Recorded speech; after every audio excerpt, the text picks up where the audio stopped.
Algunos dicen que no hay nada.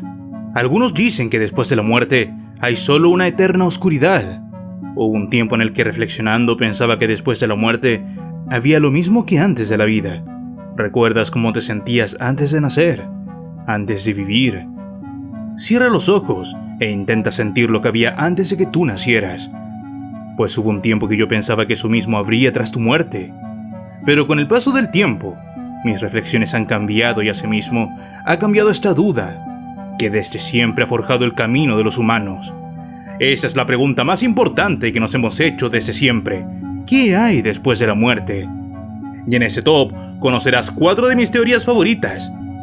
Y no, dentro de ese top no te hablaré del cielo, ni del hinduismo o de otras religiones.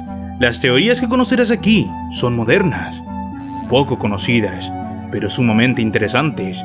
Teorías que te dejarán reflexionando por semanas porque ustedes lo pidieron. Soy Breakman y es hora de tomarse un break. Hoy presentamos teorías de la vida después de la muerte más aterradoras que existen. Número 3.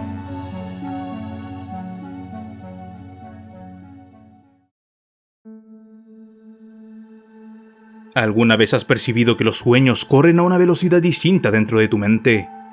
Puedes soñar que viviste 1 o 2 días completos en tan solo un par de segundos que caíste dormido. ¿Cuánto es el tiempo máximo que sentiste hasta despertar? En lo personal, una vez tuve un sueño que se sintió como horas, pero solo fue un ligero pestañeo de 2 segundos. Por eso es lógico hacerse la pregunta, ¿acaso la mente tiene un límite en la velocidad con la que pasan los sueños? O por otro lado, ¿puede acelerarlos todo lo que necesite? En la película Inception se nos muestra cómo mientras más profundo desciendes en las capas de un sueño, más tiempo puedes navegar en él. Horas en la vida real pueden traducirse en días, meses e incluso años dentro del sueño. Pero ¿cuánto realmente puede extenderse ese tiempo en la mente humana? Existe una historia muy interesante que ha generado diversas reacciones en TikTok respecto a la historia de la lámpara. Lo más probable es que la conozcas, pero de todas formas la resumiré aquí, ya que esta teoría de la vida después de la muerte guarda una estrecha relación con esa historia. La historia de la lámpara la posteó un muchacho, se desconoce la edad, pero probablemente es adolescente. Se supone que es una historia real. Inicia así. El muchacho fue agredido por un jugador de fútbol americano por caminar en su mismo lado de la vereda. El jugador pesaba 147 kilos y él apenas 54. Perdió la conciencia por unos minutos. Luego lo llevaron al hospital para constatar lesiones, pero por suerte no ocurrió nada grave. Los doctores le dieron de alta y se fue a su casa. A los días conoció a una joven maravillosa que, según sus propias palabras, le hacía sentir las mariposas más intensas. Se enamoró al instante, pero le tomó meses de cortejo lograr que ella se fijara en él. Pasó el tiempo y le pidió matrimonio. Estuvieron 2 años casados y tuvieron su primera hija. El chico tenía un excelente trabajo, tanto así que llegaron al acuerdo de que su esposa no trabajaría. Cuando su hija tenía 2 años, tuvieron al niño. Su hijo era la alegría de su vida. Cada mañana entraba en su habitación antes de ir al trabajo para consentirlo a él y a la niña. Un día, al regresar del trabajo, estaba sentado en el sofá y notó que la lámpara era extraña. Tenía ciertos detalles raros. Así no debían ser las lámparas. Simplemente no debería iluminar por cómo estaba configurada. Quedó absorto, incapaz de apartar la vista. De pronto, todo comenzó a fragmentarse. Sentía que perdía la cabeza. De la nada, todo se sintió como un sueño, y debía hacer un esfuerzo por seguir imaginando su realidad. Su conciencia se fragmentaba. La lámpara comenzó a crecer, a tragarse todo a su lado. De pronto escuchaba voces, gritos y un montón de sonidos raros. Luego vino el dolor, un dolor intenso. Su lengua sentía que le faltaban dientes. Eso hizo que despertara. Seguía en la acera boca arriba. Su nuca le dolía. La policía estaba ahí. Lo sentaron en el césped y entre la confusión pidió que llamaran a su esposa. El rostro con el ceño fruncido del policía le hizo notar la verdad. Lo había soñado. Todo lo había soñado. Su esposa, su casa, sus hijos no existían. Su mente había inventado 10 años de vida en los minutos que duró inconsciente. Y es aquí donde entramos de lleno en la teoría del último pensamiento. Esta teoría sugiere que después de la muerte no hay nada, lo mismo que había antes de que nacieras. Sin embargo, en los últimos 2 minutos de vida, tus últimos 2 minutos de conciencia, tu cerebro entra en un estado de conciencia profunda para regalarte un último sueño. No dura 1 o 2 minutos, dura desde tu edad hasta que falleces de viejo. Si no falleces de forma natural, si no alcanzas a llegar a viejo, tu cerebro crea una realidad donde ya no existe el dolor, el temor, ni nada. Todo resulta bien. Si chocaste, entonces tu cerebro inicia con la idea de que sobreviviste. Si estabas enfermo, logras sanarte en el hospital. Y luego vives toda una vida, 20, 40 o los años que te faltaron para fallecer por causas naturales. Al igual que la historia de la lámpara, regresas con tu familia, vives más cumpleaños, sales de viaje. Pero hay algo que siempre se repite. Sientes que todo te sale bien. Nunca antes las cosas habían salido tan bien de forma tan consistente. Tu vida se torna más feliz, tus sueños comienzan a cumplirse, la gente que te rodea te trae más paz. Hay momentos difíciles, sí, pero en general, progresas en la vida con felicidad. Así hasta que falleces de viejo, de forma pacífica. Ahora si lograste completar tu vida y viviste plenamente y estás en tu lecho de muerte de forma pacífica, listo para irte. Tu cerebro hace casi lo mismo, pero te trae tus recuerdos más queridos. Es una forma de hacerte vivir lo mejor de tu vida otra vez. Estudios científicos en neurología han documentado numerosos casos de pacientes que al regresar del borde de la muerte o de estados prolongados de coma, relatan vidas enteras vividas en periodos breves. Científicos teorizan que el cerebro, ante la falta de estímulos externos, podría acelerar su capacidad de procesamiento, generando experiencias detalladas que en tiempo subjetivo duran años, pero en realidad física apenas unos minutos. Y es aquí que esa teoría me obliga a detenerme y hacerme la siguiente pregunta. ¿Eres inusualmente feliz? ¿Todo te está saliendo como deseas? ¿Estás logrando imposibilidades? Pareciera ser que el universo conspirara en ayudarte a que tú sigas logrando cosas. ¿Percibes coincidencias que te hacen sentir que eres el personaje principal de este mundo? Si la respuesta a muchas de esas preguntas es sí, intenta recordar. ¿Alguna vez estuviste en peligro de muerte? ¿Alguna vez casi mueres o te salvaste de algo trágico por los pelos? Quizás lograste esquivar ese coche. Lograste detenerte justo antes de cruzar. ¿Algún médico te salvó quizás? Quizás ese dolor intenso en la cabeza, en el pecho, ese desmayo, esa turbulencia agresiva. Recuérdalo. ¿Qué tal si en realidad todo esto, incluso yo, son solo los últimos 2 minutos de tu vida? ¿Qué tal si estás muriendo? ¿Qué tal si nada de esto es real? Las personas que conociste, los logros que tuviste. Ahora con esta idea en tu mente, procura no mirar a tu alrededor, en búsqueda de esa lámpara extraña.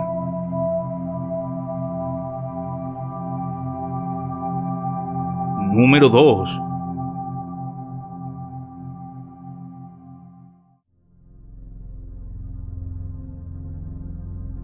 A continuación conocerás mi teoría favorita, la que me encantaría fuera real.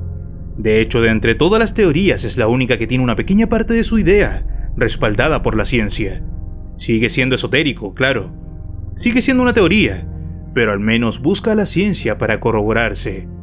Verás, esa teoría tiene un poco de todo. En realidad, todas las teorías de vida después de la muerte están relacionadas de una u otra forma. En este caso, la idea central de esa teoría proviene del hinduismo. El hinduismo es una de las religiones más antiguas del mundo. Según su visión, la realidad es una ilusión y todo lo que existe es, en esencia, una manifestación del Brahman, la conciencia universal. El alma o Atman no es más que una chispa de esa totalidad, y al morir el objetivo no es llegar al cielo o al infierno, sino disolvernos en el Brahman, volver al origen. Primero, para entender esa teoría, llamada la fuente, debemos analizar su idea canónica. Es necesario explicar su Dios, porque al igual que en todas las religiones, esta vida después de la muerte depende de la existencia de un Dios.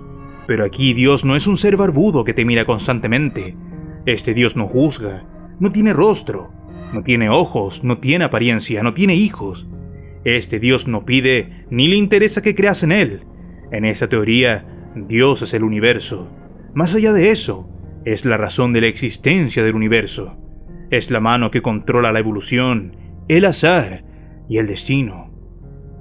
En esa teoría se le llama la fuente. Esta idea no sale de la nada. Físicos como David Bohm propusieron que el universo tiene una dimensión oculta de orden implicado, donde todo está interconectado. Lo que vemos como materia es solo la manifestación superficial de algo más profundo, posiblemente mental. Sé que es algo denso, pero lo iré desarrollando de forma cada vez más simple. Bajo la teoría de la fuente, el universo entero sería una mente en expansión. Y los átomos, electrones y protones, las cosas que hemos descubierto y que forman nuestra realidad, no serían solo materia ciega, sino los ladrillos de una conciencia cósmica en desarrollo. Un engranaje suelto no tiene sentido, pero cuando lo insertas en su máquina, revela su propósito. Aplica esta idea a la materia, y si los protones, electrones y partículas fundamentales fueran parte de una máquina mayor desde el inicio. Piensa en esta certeza: las neuronas están hechas de átomos, al igual que toda tu existencia y la de todas las cosas que nos rodean. El monitor, el teclado, tu celular, tus ojos, tu cerebro, todo está compuesto por átomos y tus neuronas también. Pero aquí viene lo interesante: esos átomos no nacieron contigo. Los átomos con los que se formó tu corazón, tu cerebro, tus neuronas, no te los dio tu madre. Ya existían. Tu madre solo los transformó, los agrupó de una forma específica, como quien agrupa los ladrillos para formar una casa. Todos los átomos que te conforman, de hecho, no nacieron en la Tierra. Muchos de tus átomos se formaron en los primeros minutos del Big Bang. El resto se formaron en el núcleo de las estrellas y fueron lanzados al espacio cuando esas estrellas murieron. Eones después, flotaron por el vacío hasta reunirse en planetas y en ti. Todo lo que compone tu mente estuvo primero en el corazón del universo. Existe una forma específica de ordenar los átomos tal que cree en tu mente. Podemos decir, por lo tanto, que el universo tiene la capacidad para crear mentes, crear conciencias. Eso no pasa al azar. Si pudiera pasar al azar, ya sabríamos cómo crear mentes complejas como la nuestra. Pero aún no lo entendemos, y a medida que avanza la ciencia, más teorías surgen de que nuestra mente y el reino cuántico están relacionados. El físico matemático y premio Nobel Roger Penrose produjo la teoría ORCOR, que sugiere que la conciencia emerge de procesos cuánticos dentro de los microtúbulos del cerebro. Y es que yo lo entiendo así: muchas gotas de mar forman el océano. El océano es capaz de crear gotas de mar. En este planeta existe la conciencia. Eso quiere decir que el universo es capaz de crear conciencia, y es gracias a la conciencia humana que sabemos que existe el universo. Dicho esto, ya tenemos los conocimientos básicos para entender esa teoría. Todas las partículas fundamentales son los ladrillos con los que se construye la mente del universo, una mente parecida a la de nosotros, compuesta por entrelazamiento cuántico y energía. Esta conciencia es todopoderosa, conoce y domina todas las fuerzas inexplicables de ese universo, la gravedad, el entrelazamiento. Todo eso es parte de sí mismo, por lo tanto puede manipularlo a su gusto. Así es como la fuente crea planetas, pero no intencionalmente. No es que la fuente se siente en algún lugar y decida crear cosas como lo harías tú. No, es más un sentimiento, ganas, el deseo de que algo ocurra.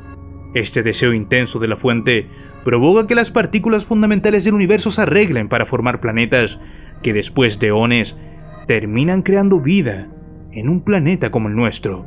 Porque la magia no existe, las cosas se crean en base a configuraciones lógicas, pero los átomos pueden organizarse para hacer cualquier cosa que quieras, desde algo tan simple como una roca, hasta tan complejo como un cerebro. Entonces, ¿cuál es la intención? ¿Para qué la fuente crearía planetas y a nosotros? En esta teoría, se cree que la fuente, como buena conciencia, es curiosa y está intentando entenderse a sí misma. Está intentando mirarse, explorarse, o quizás posee un deseo aún inentendible para nosotros. Eso no nos incumbe ahora, solo quiero que entiendas su forma de operar, porque aquí viene lo interesante. La fuente es dueña de todo, ¿verdad? Su deseo crea planetas, expande el universo y también crea la evolución. La evolución hizo que pasáramos de ser bacterias a formas de vida compleja. Pero la evolución no es algo abstracto, responde a ese misterioso deseo de la fuente. Porque si la conciencia está en todas partes, entonces la materia viva es como una arcilla moldeable que el deseo de la fuente puede ir reorganizando, lentamente y a través de la selección natural y del tiempo. Pero más allá de eso, hay algo especial en el cerebro. Su estructura permite encapsular la conciencia, darle forma, organizarla. Es como si la conciencia fuera una energía difusa esparcida en la inmensidad del espacio, algo con potencial pero sin dirección. En este caso, el cerebro actúa como un recipiente, o mejor dicho, como una caja de resonancia. Esa estructura filtra y amplifica la conciencia latente del universo, y la convierte en una identidad, en ti. No es que tú tengas conciencia, sino que eres conciencia que ha tomado forma a través del cerebro humano. Por eso, en esa teoría, el cerebro no crea la conciencia, sino que la sintoniza. Y mientras más compleja es la estructura cerebral, más precisa y definida es la conciencia que puede habitar en ella.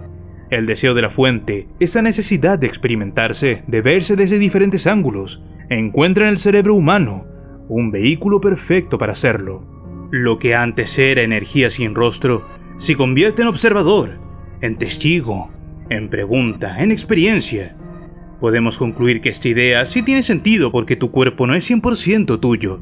Si fuera así, podrías darle la orden al corazón de detenerse, podrías darle la orden a tus células que eliminen a las cancerígenas, de crecer un poco más, de cambiar el color de tus ojos. Todo sería más fácil si tan solo tuviéramos el poder de controlar nuestro propio cuerpo y ADN. Con suerte controlas tus pensamientos. El cuerpo a veces se siente prestado. Cuando te vienen dolores de la nada y no sabes qué es.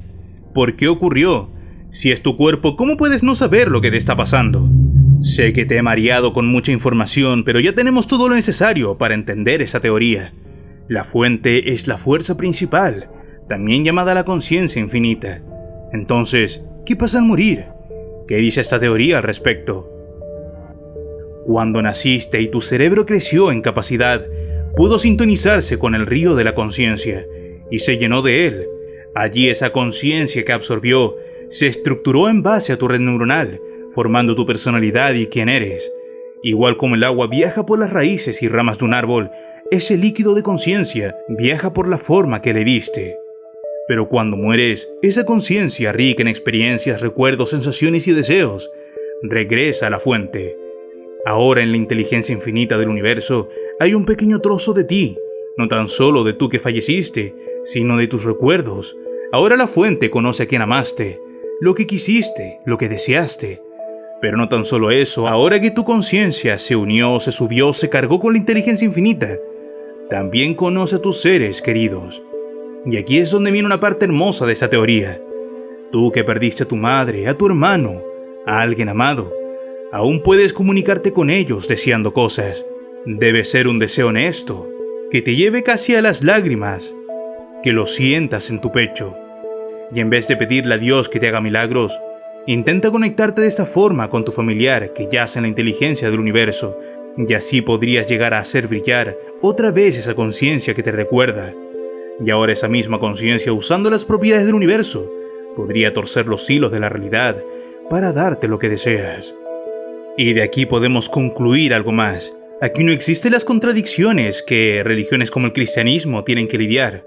Como por ejemplo cuando alguien bueno que solo ayudaba a los demás, de pronto fallece por una enfermedad abrupta, o le quita la vida a algún sujeto que solo quería su celular. Lo repito, la fuente no es un Dios con rostro, ni una entidad con planes, no ama ni odia, no salva ni castiga, simplemente es. No vela por nosotros porque no nos ve como separados.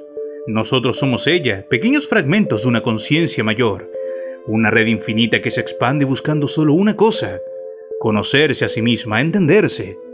En su búsqueda, la fuente se divide en millones de puntos de vista, como si el universo entero fuera un espejo que se rompió en miles de pedazos, millones de pedazos, y cada vida humana, un trozo que refleja un ángulo distinto, una perspectiva de todas las posibilidades que tiene la vida.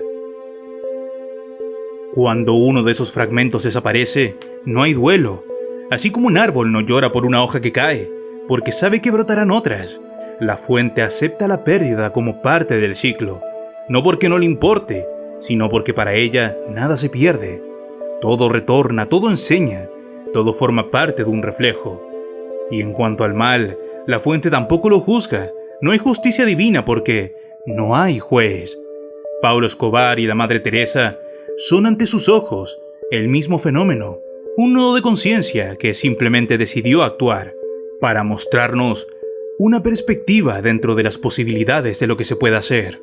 La fuente entrega el fuego de la mente, pero no dicta qué quemar, en qué la harás arder. Las conciencias hacen con el fuego lo que desean. Matar o salvar, construir o destruir, amar u odiar, no son decisiones que interesan a la fuente. Solo observa, solo aprende, solo evoluciona. El sufrimiento humano, la injusticia, los crímenes no son parte de un plan, no hay propósito secreto, solo el caos de la libertad y el orden de la experiencia. Porque la fuente no busca moral, busca expansión, y al expandirse se fragmenta, y en cada fragmento nace una mente, una posibilidad de descubrir algo nuevo. Quizás por eso sentimos a veces un deseo casi incontrolable de entender el universo, de crear. Ese impulso no viene del azar, viene del eco de la fuente dentro de nosotros, una llamada constante a mirar al cielo, a escribir libros, a hacer preguntas, a dejar legado. Porque cada generación que transmite su saber, cada mente que reflexiona, es un paso más hacia el verdadero propósito de la conciencia infinita. Simplemente entender. Número 1.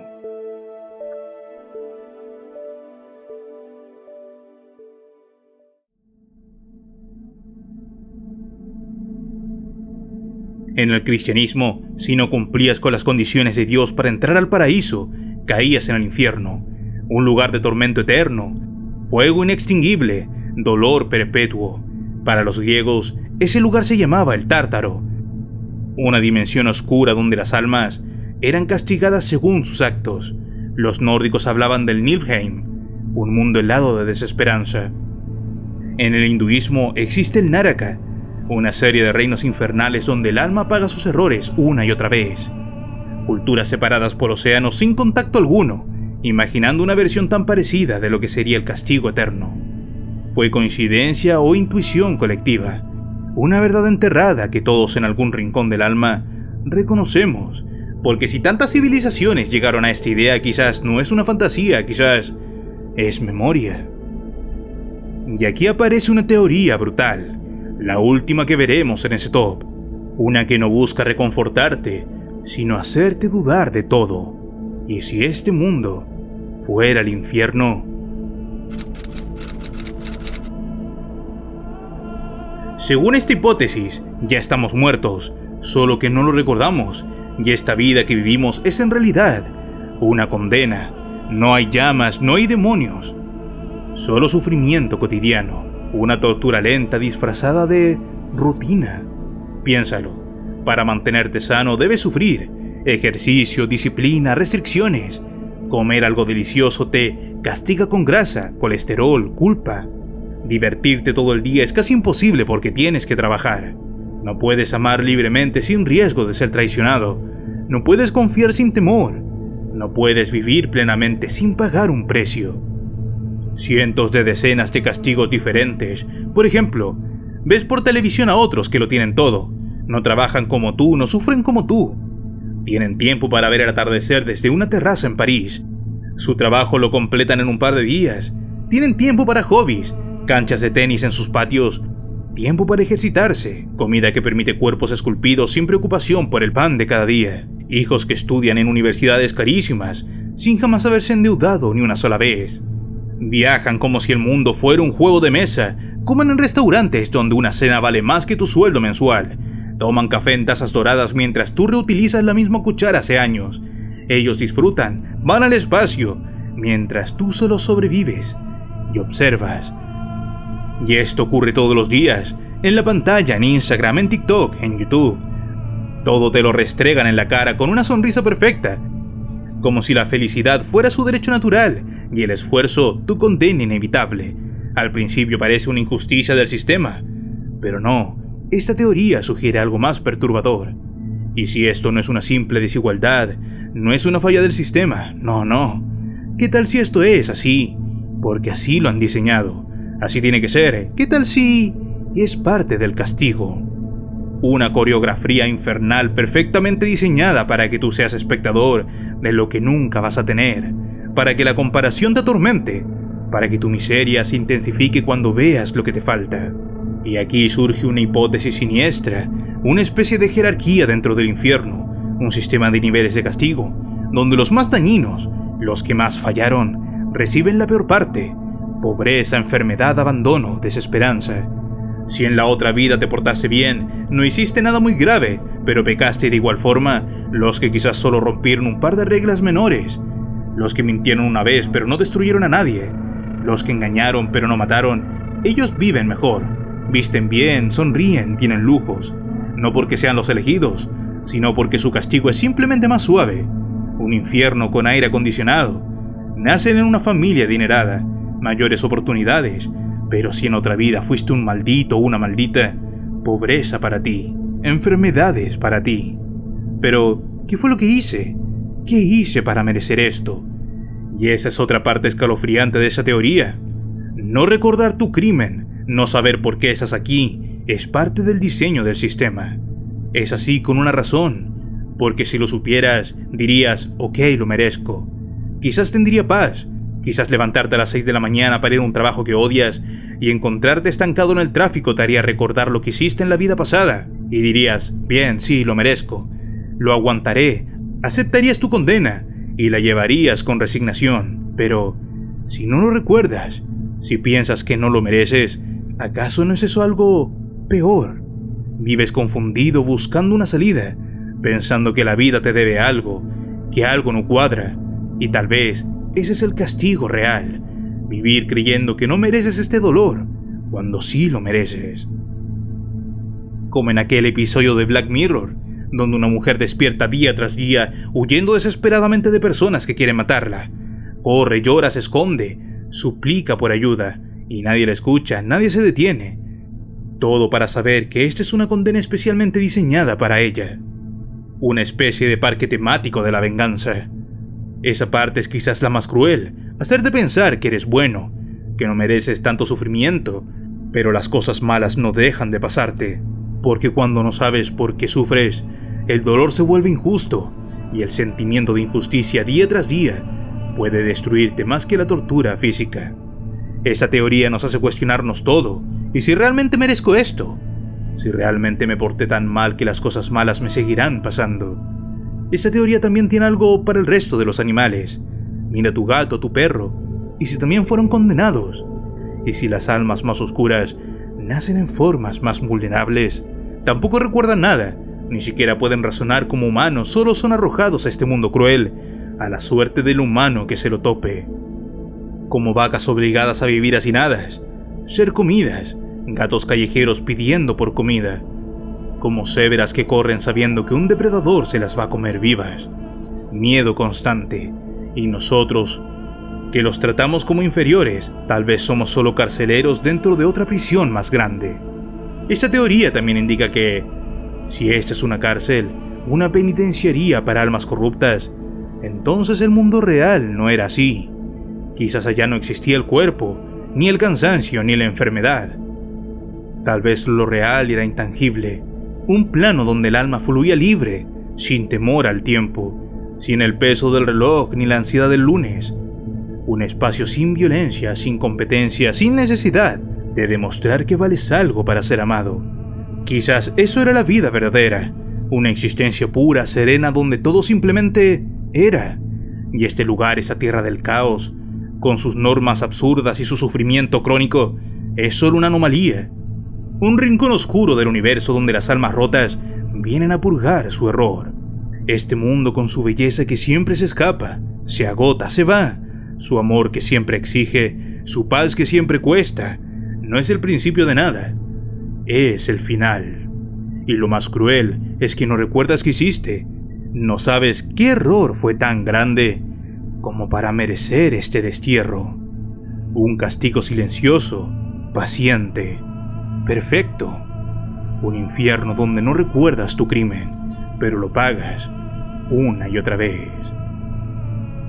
Así como estas, existen otras teorías igual de interesantes, pero quise poner las que más me gustan. Si quieres que siga explorando ese tema, comenta más teorías de la vida después de la muerte, y haré un siguiente video, debido a que este top ya ha llegado a su fin. Soy Breakman, y este ha sido tu break.